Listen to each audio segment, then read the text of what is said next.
to the one, the whole audience just. But it was concerning when they were like when the camera pans, like just try to be still and like so as soon, it's like a wave, like a Mexican wave of everyone just like hello.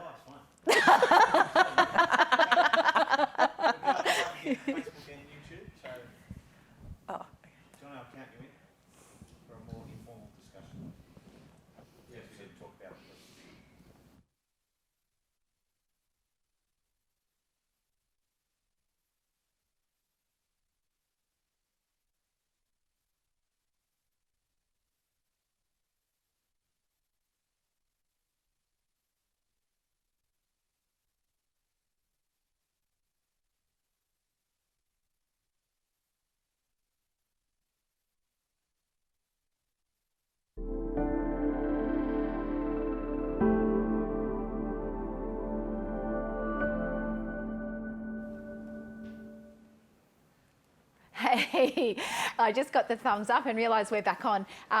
Welcome back. There was we're currently discussing reopening with confidence in the NDIS marketplace with an amazing panel of speakers. We have Amy Pollitt from Early Start Speech Pathology, Natalie Welch from Perform HR, Travis Borg from Muru Pathways. We've actually finished the bulk of our webcast, so please hop along and find the recording of that. However, we had a few things that we didn't quite finish talking about, so we're just going to have a bit of a chat, answer some more questions, and get a little bit more information out to you. So, where shall we start? Shall we start with the questions? That's a good idea. Good place to start. So, Sarita, Amy was asking for you. How have you dealt with complaints? I mean, have you even had any complaints during this time? We haven't had any direct complaints. It's interesting, I think, dealing with complaints through this time, again, you've got to be dynamic in the response to it. So it's, understanding that families have gone through such a huge amount of change to then throw another big change on them, such as telehealth or going back to face-to-face. It's about allowing the communication, and if something goes wrong with that communication, giving the space to hear what the problems are. So is it that they don't have access to a laptop and so all of a sudden they can't access their services? At one point we loaned out a few laptops that we had spare, so our most vulnerable clients could continue doing telehealth. So it was about being adaptable within that space, and listening to not so much complaints, but concerns. So if there was, telehealth, things can go wrong with connectivity and all that sort of stuff, and being flexible in what we're charging and knowing that, we're still running the business, but, if it took 15 minutes to load up, we can be flexible within that as well. And going, okay, well, this is a regular troubleshooting problem. How do we communicate that? How do we problem solve it? How do we fix that so it's not an ongoing problem for everybody? So we haven't had complaints. I think because people have been so consumed by everything as well, that I think there's an understanding that everyone's just trying to do their best. But if we were to receive a complaint, it would be dealt with the way we always deal with it and follow our complaints policy. But within that, communicating with kindness and connection as well. So trying to figure out where that point of the complaint has come from. What have we missed to help them through it? Yeah, and recognising that there's anxieties and stresses heightened at the moment. Yeah, and there usually always is with complaints too, that there's often a bigger picture behind the actual complaint. So just exploring that and giving time for that to explore. And just as Travis said as well, giving that lifeline to us as directors to sometimes bypass our team if needed, so they can feel comfortable, because sometimes it is really hard to confront somebody if they're upset about something. So, and that's in our complaints policy, that it comes to us. And we have to be open as well. Prior to all of this, most people within my service would know who I am. My phone number's on my website. Anyone can contact me. Sure, if we were much larger, that would be much more difficult, but I think that comes down to that sustainability of and that flexibility of a service that's a bit smaller, that can say, you know who I am, and you've spoken to me before, and you're comfortable talking to me and you know that there's a somewhat separation. You can go straight to the person, the source. And often knowing that you can do that means that people will be less likely to do that. You know, they know that they can. So if they can resolve a problem prior to that, then they will. And if they can't, then they can come to us. Yeah. So. Yeah, fabulous. All right, Dave. Dave asks, he has an NDIS side business, and I have to say I have a few of these businesses that I support where it's not their main income, but it's just something else that they do that they often just really enjoy. So what are our thoughts on requiring employees to obtain a medical certificate at the end of any self-isolation? Actually interesting from a policy level where that sits at the moment, Natalie. Yeah, it's probably not quite clear in Dave's question there whether some of the things, whether the person did get a diagnosis of... or maybe was at risk of, you know... Yeah, or was maybe self-isolating because they had of a tracing element. They come into contact with somebody. So probably a little two-sided there with how I would respond. And also whether he's... is he referring to... like just as we now, you know, everyone's been working virtually and coming back, you know, is at that point that he's talking about getting... If it's that point, probably no, the answer would be, if it's just a normal return to work. But if the person did have coronavirus and is registered with the Health Commission, that was the case, generally the New South Wales Health give them a statement when they're safe to return into community or into workplaces. But I think, again, it's your policy statement, like you would normally have for outbreak management. What is your existing protocols when it comes to medical certificates for periods of illness? Say gastro, you would already have something in place for something like that. Follow your internal things, but it is reasonable to sort of get a medical clearance for people if there's a risk factor towards your vulnerable communities. So sort of being a little bit vague there, but it just depends on what, again, your scenario planning.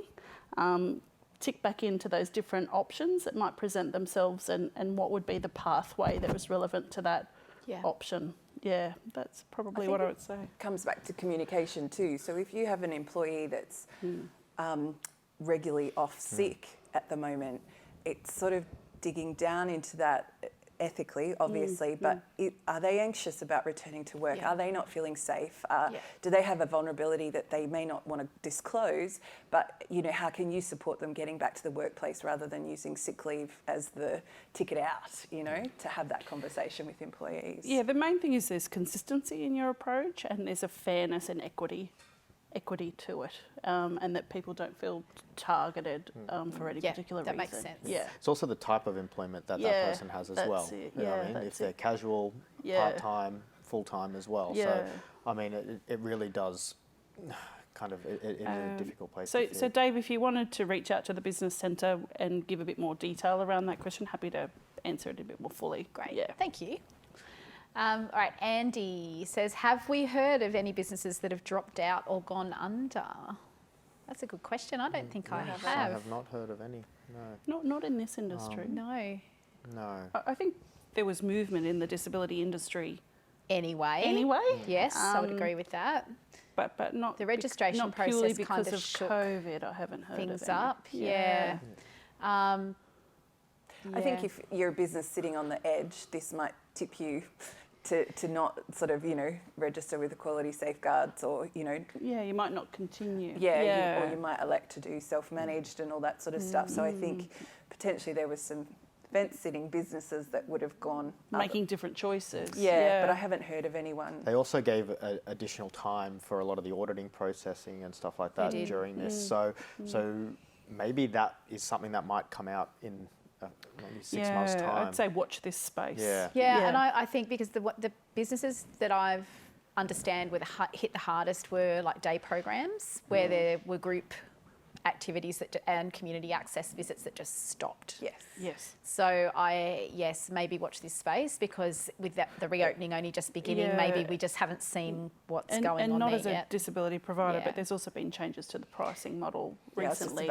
So that might also... To the group programs, which I'm hearing is being looked at because there's been a bit of a backlash So from the again, sector. like I was saying about that Yeah. environmental scanning, always So, be yeah. looking what's happening. It's constant in the NDIS. It is constant. It is. Yeah. I had another point there, but it's gone. So we'll just move Changes on. the status quo. It does. Every 12 months. Sandra asks, how have your customers, Amy and Travis, I suppose, reacted to the way you've changed delivering your services? For us, it's been really positive. You know, but I think there was also a huge level of respect for when we transitioned, that there was, we're here if you need us, we're here when you're ready. And there was no, you know, there was no hardcore business like you've got to change and you've got these appointments booked in. And, you know, it was stepping back and going, this is an unprecedented situation. Families are under so much stress. If they want to pull out, they come back to us when they're ready. And that was clearly communicated. And I think that gave families space to come back to us when they were ready. And so then that adaptability around it, you know, it was troubleshooting, you know, working with clients that have got level 3 autism and working on communication devices or something like that, that required a lot of adaptability from the therapist's and the parents' perspective within that telehealth session. But, you know, again, just my team is so amazing in that adaptability and creativity, adapting to that, which I think helped the process for the families as well. But I mean, you know, looking at our client load, the fact that so many have wanted to stay as telehealth is a really great example of just how our customers, our clients have adapted to the changes. Yeah. And that it's been a really positive thing in the end. Yeah, it has been, despite the fact we all panicked for a good 2 weeks. Yeah, and rightly so, you know, like it could have gone very differently. But again, it's when you panic, you put systems in place to deal with that panic and get control back again. Stabilise things, yeah. And that's what they need. That's what our team needed as leaders as well, was that stable communication from us. You know, that image of a swan swimming along, but they're frantic under the water. That's a very good analogy. But I also think what's interesting there is that sometimes you may have had telehealth on your planning horizon to have that as a strategic goal. Yeah. And really, in some way, the disruption was a blessing because you had to just jump in and design on the run and learn as you go. Yeah. And so I think that's the other thing that's kind of, I mean, I'm a bit of a Pollyanna, but that's kind of cool about the moment is some of the business choices you may have put off or avoid, like it come forward, and there's that sort of. It's really cool to see how some businesses have adapted, and you know, there's a classic one in Newcastle with the hand wash, the gin distillery with the hand washing. Like you just never know what's possible, and there's some real nuggets of opportunity out there. There are. So, yeah, it's a good, are. brilliant example. Yeah. How about you, Travis? Were you the swan on the water with the We are always, I mean, I wouldn't call myself a swan. It's more just Giselle. like... No, I can't think of the animal, but it's got more grey hairs than it did. I mean, our industry's been more, our model's always so frantic. You know, there's always crises, there's always movement, there's always change. What I found interesting was the move to telehealth, because we probably differ in that area where we had the opportunity to potentially move towards that, and we did utilize it more around, obviously, Zoom, because it's not a health session. Yeah. But we found, obviously, I work a lot more in that complex mental health and justice as well. So environments are really important. You can't just do a Zoom meeting and have details of where you live or things about privacy, your family and all that privacy side of things that might actually impact on the way your clients or participants perceive you. I found it interesting watching other businesses and their Zoom or their video conferencing or their video things that they've done, where it shows their living environment, and sometimes that can make people, especially in mental health, or especially people who are on a disability support pension or a New Start, saying, look at how this person Yeah. lives. Yeah. See, there's some that's really cool because that's sort of those unintentional consequences. They are Yeah. unintentional consequences, and often, you know, it might just be perceived. It might just be that you're at you know, you're at a friend's place, or you're here, or you're trying to do these things as you're moving along, or you've got yourself a small office on your own. But it's a perception that might make people. I mean, as a social worker, you're always trying to make sure that your conversations are not about you. You're not having a conversation about yourself. You're always having a conversation about that person. Oh, you're working from home. Oh, that's a lovely painting. Oh, where'd you get that? All of a sudden, you've got an hour-long conversation. The that's personal really not and the about professional the person. blended. Yeah. That's right. And then you have to bring it back into the scope when you get back to work. So, Yeah. face to face. But that's probably a bit of a side note, but yeah. No, it's a really good It's point, valid. though. I know we talked about that on the phone when we spoke a few weeks ago that I hadn't thought about. I've whacked a virtual background on my Zoom now. Yeah. After I spoke to you. The presidential suite behind Yeah, you seems to be the go-to one. Just as long as it's not a cruise ship. That's right. My goodness. Okay, I had, we've got 3 minutes left. Okay, so I did have one extra question for Travis and Amy, but I don't know if we'll knock it off in 3 minutes. Amy, I'll get you to very quickly, if you could share how you've utilised your external sort of supports around your business. Yeah, okay. So, I mean, it takes a village to raise children, and I think it takes a village to run a small business. So, you know, we accessed our accountant, who was amazing throughout this time, and business support. The small businesses in Newcastle was also a huge connection. You know, I had other speeches doing a joint email saying, I've sourced hospital grade disinfectant, here's the link. You know, so using those... Your networks. The networks are so important and so valuable. So we tapped into that a lot and shared a lot of our information that we got as well, because everyone was so time poor. So tapping into that, tapping into business support. I mean, the business centre is amazing just to be able to have those conversations to go, we're here, what do we do? Or, you know, just redefining your direction for things. We sought HR advice. We will be using your company from now on, but, you know, we sought that very early on as well, because again, that's not our specialty, that's not our expertise, and we don't know all of the rules and regulations, so that's something we always seek advice on. What about IT, like for cyber security and all that, you know, because that's been elevated? Did you do anything in that because you were using more technology? Yeah, so we made the decision not to have all of our therapists access our server. So we didn't, because of a privacy aspect, but the telehealth platform we use adheres to Australian privacy standards anyway, and that was the reason why we went with the one that we did. Yeah, so it can't be hacked and that sort of thing. But yes, IT, I think lots of businesses, the IT businesses skyrocketed, setting everyone up to work from home as well. But, you know, making sure that everyone's home office space was comfortable and adequate, and, you know, people were taking office chairs home, you know.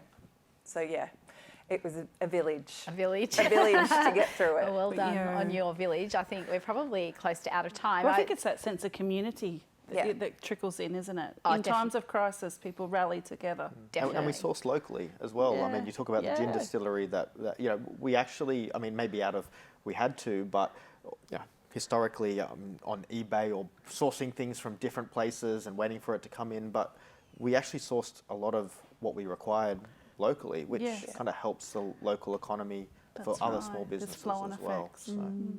Are we going to have to finish there? Yeah. I apologise. I do just want to let you know that Travis developed some amazing tools that helped around contact tracing, just in case he had a positive show up somewhere, so he could very quickly capture all the contacts that the client and the staff had in that time, and he might share that. Yeah. And we can, if you're interested in that, and a really great matrix, sort of an if-then kind of flow chart around, you know, if this happens, then we're going to do that, so he could very quickly mobilise his decision and it was part of that pandemic response plan that was discussed. But yes, just the contact tracing and making sure that we knew who was going where, and if a participant or a staff member did contract COVID-19, we could cut it off at the source, and we could stop Patient it. zero. Really good. Yeah. Pretty much locally acquired patient zero. Yes. Excellent.